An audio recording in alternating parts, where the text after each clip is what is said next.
இந்த பகல் பொழுது இனிமையான பகல் பொழுது, சூரியன் உச்சிக்கு வர இருக்கின்ற பொழுது, இந்த நிகழ்வில் தொடக்க உரையாற்றிய கவியரங்களுக்கு தொடக்க உரையாற்றிய நம்முடைய அனைத்து இந்திய எழுத்தாளர் சங்கத்தினுடைய தேசிய தலைவர் எல்லோரையும் தனித்தனியாக வரவேற்ற பின் நான் தனியாக வர வேண்டிய அவசியம் இல்லை என்பதாலே நான் நேரத்தை சுருக்கிக் கொள்கின்றேன். இந்த விழாவில் என்ன பார்க்கிறேன் என்று சொன்னால் ஒரு புதுமையை பார்க்கின்றேன். 90 வயதை தொட்டுக் கொண்டிருக்கின்ற நம்முடைய நூலக ஞானி இங்கே வந்திருப்போம், நமக்கெல்லாம் பெருமை. இந்த விழாவிற்கு யாரை அழைப்பது என்று நான் நினைத்தோம். தமிழ் பேராயத்தின் தலைவரை அழைத்தால் இந்த தகைசால் விழா மிக சிறந்திருக்கும் என்பதற்காக அவரை அழைத்தோம், ஏற்றுக்கொண்டிருக்கிறார். நம்முடைய பாரதிராஜா அவரை பற்றி மிக அழகாக சொன்னார். இந்த விழா ஏற்பாடு அவர்தான். தமிழகத்தினுடைய மிகச்சிறந்த புகழ்பெற்ற திரைக்கவிஞர் நம்முடைய முத்துலிங்கம் இருக்கிறார்கள். இந்த நூலகத்தின் இந்த விழாவினுடைய கதாநாயகன் இளைஞரோடு வந்திருக்கின்ற நம்முடைய முனைவர் ஏழுமலையவருடைய இந்த நூல் சுரதா என்ற நூல் பெருமைக்குரிய நூல். இந்த நூலிலே நான் கண்டது என்றால் எனக்கு பின்னாலே பேச இருக்கின்ற சிறப்புரை, நான் உரையாற்ற இருப்பது சிற்றுரை.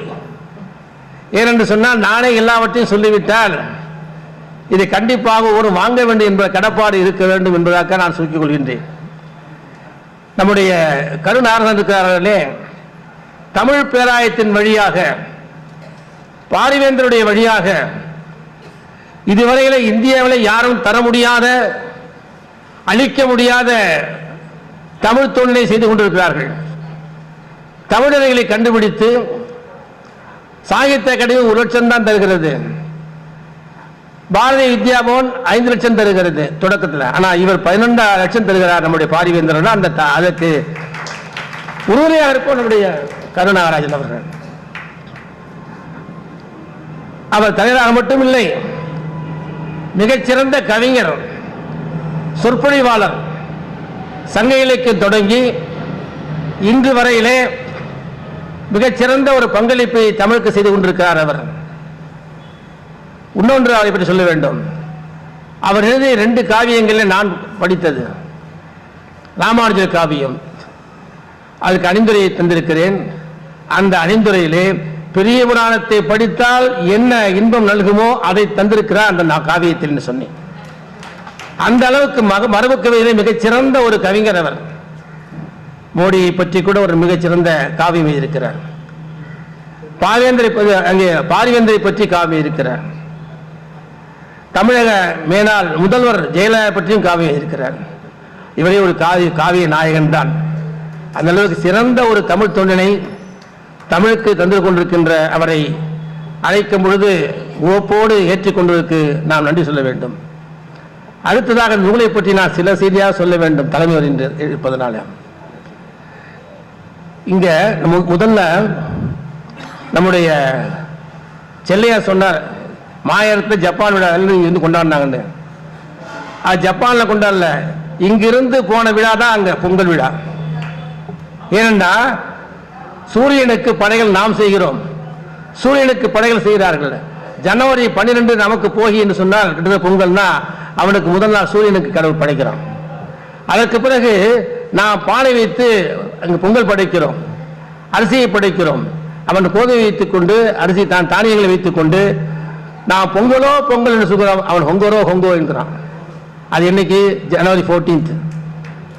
அடுத்த நாள் மாட்டு பொங்கல் நமக்கு, அவனுக்கு குதிரை பொங்கல். 3ஆம் நாள் காணும் பொங்கல்.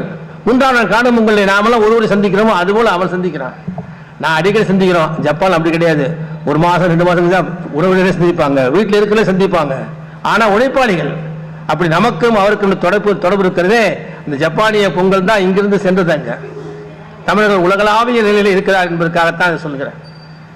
இந்த பொங்கல் முக்கியமாக இந்த சுரதா அப்படி சொல்லணும்னா இந்த வட்டத்திலே இருந்தவர் நம்மோடு இருப்பவர். சுரதாவை பற்றி மிக அழகாக நுட்பமாக ஆய்ந்திருக்கிறார் கவிதையில், புது கவிதையில்.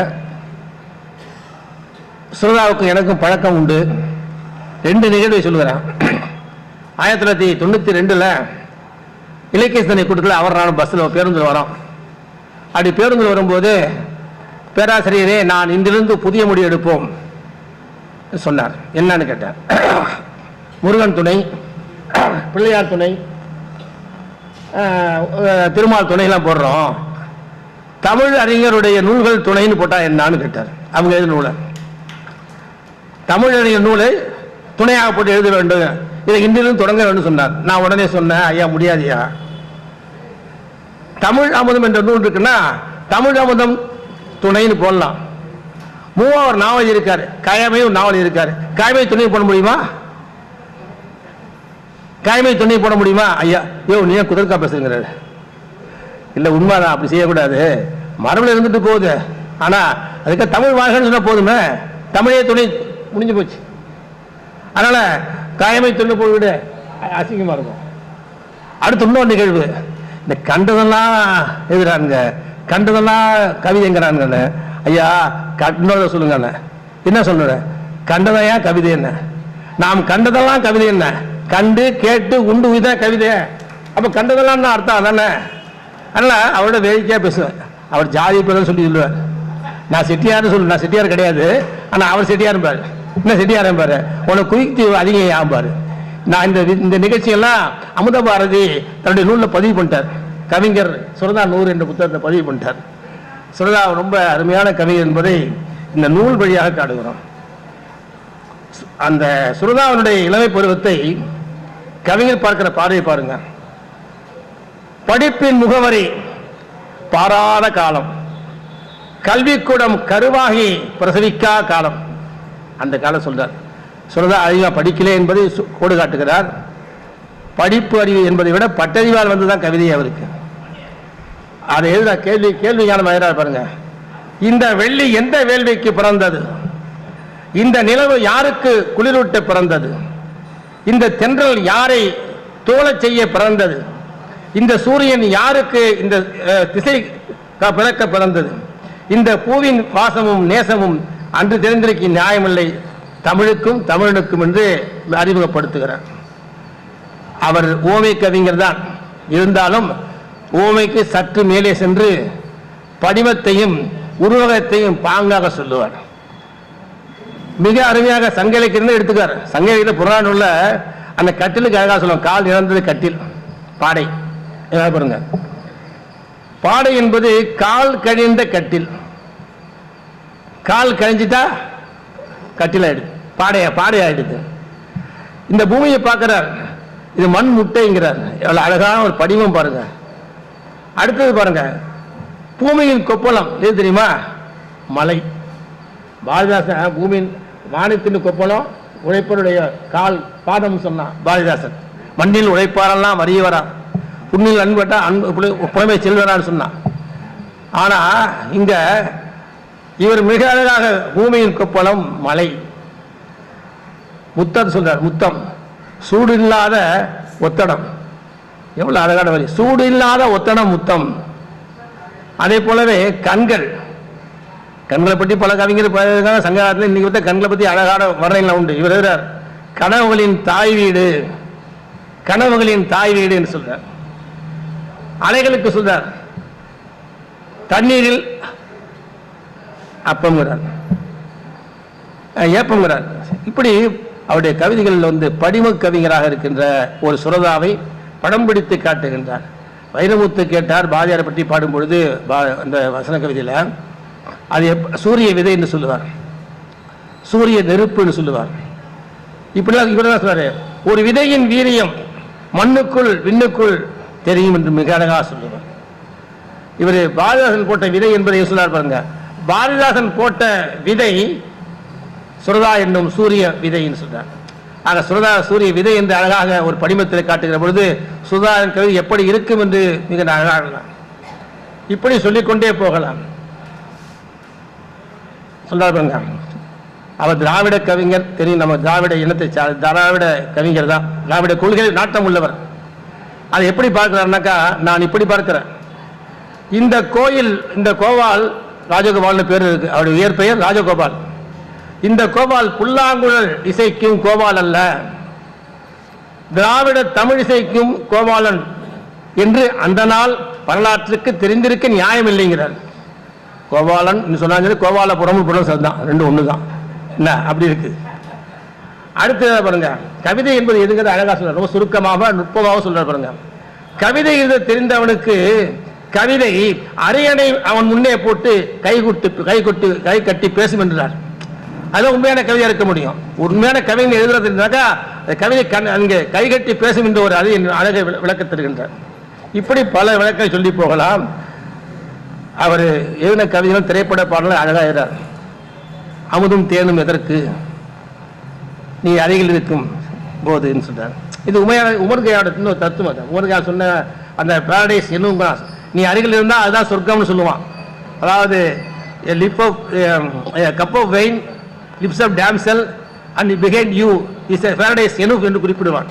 இதை கொஞ்சம் அப்படியே இவர் அமுதும் தேனும் எதற்கு நீ அருகில் இருக்கும் பொழுது அந்த உமர்கையாம் தத்துவத்தை கொண்டு வந்து திணிக்கிறார் மிக அழகாக. அதே போலவே எல்லாருக்கும் தெரிந்த ஒரு அருமையான பாட்டு, ஆடி அடங்கும் வாழ்க்கையடா. அருமையான பாட்டு. இது ஒரு தத்துவத்தை மிக எளிமையாக சொல்ல முடியும் என்பதற்கு அருமையான பாட்டு. அந்த பாட்டு அதுல ஆடி நிலைமை சொந்தமடா, மனிதனுக்கு ஆடி நிலைமை சொந்தமடான்னு சொல்ற. அது பரவாயில்ல.